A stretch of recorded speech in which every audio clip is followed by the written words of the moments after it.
Now, the World Economic Forum is underway and leaders are highlighting the importance of global cooperation in the fight against the pandemic. Ça veut dire qu'on ne peut rien reconstruire, à mes yeux. I think this means that we can't rebuild anything, in my opinion, in the post-COVID world, without drawing lessons from two fundamental elements. Economy has once again become a moral science, and nothing is above human value. And our societies are vulnerable. Nature reminds us of that. They are vulnerable to pandemic, climate, and other events. Fort de ces enseignements, mais de ce qu'on avait aussi avant, de ce qu'on savait. Und das ist natürlich ein Punkt, der uns in den letzten Jahren immer wieder beschäftigt hat.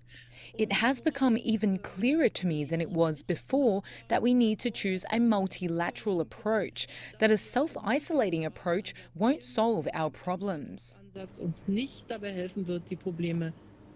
Now, the gathering is being held virtually this year, and that, of course, is because of the coronavirus. It is day 3 of Davos, and world leaders are talking about various global concerns, such as clean energy and a sustainable bioeconomy. We will, of course, keep an eye on events there on day 3 of the Davos agenda.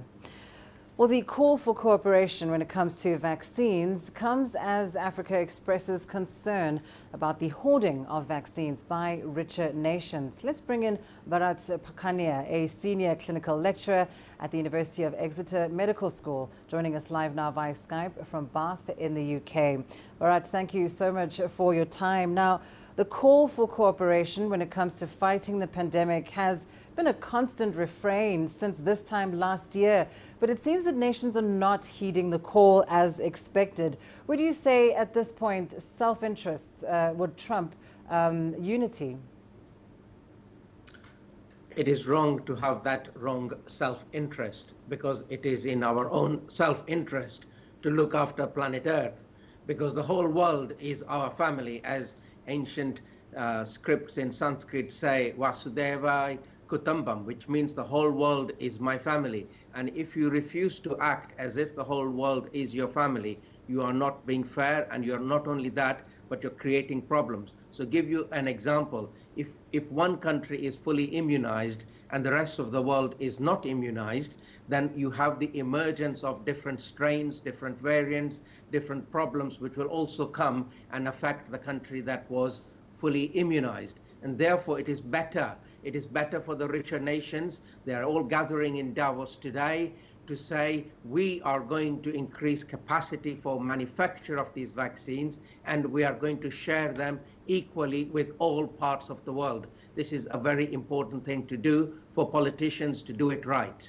An important thing to do, and one that should certainly be done, particularly on behalf of those less fortunate regions of the world, Africa among them. But do you really think that African leaders can get a resolution, a commitment at the Davos Forum for a more equitable distribution of vaccines?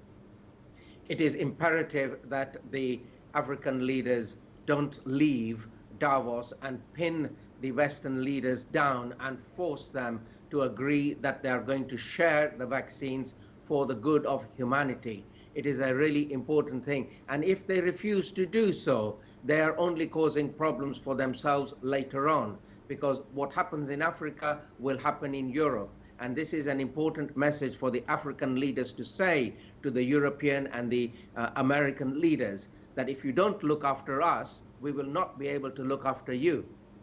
And of course, there are a lot of concerns about new COVID-19 variants emerging. One of the responses to this has been a number of travel bans around the world. Do you think this is the most effective way to respond to new variants? No, we have to have multi-layered approaches, and the multi-layered approaches is suppress infections in all countries, and that is supply the vaccines, supply other countries with PPE and advice and logistics, as well as monitor the emergence of new viruses. And then, of course, you also have restrictions on movements, but you just can't have restrictions on movements as the solution. The solution has to be multifaceted.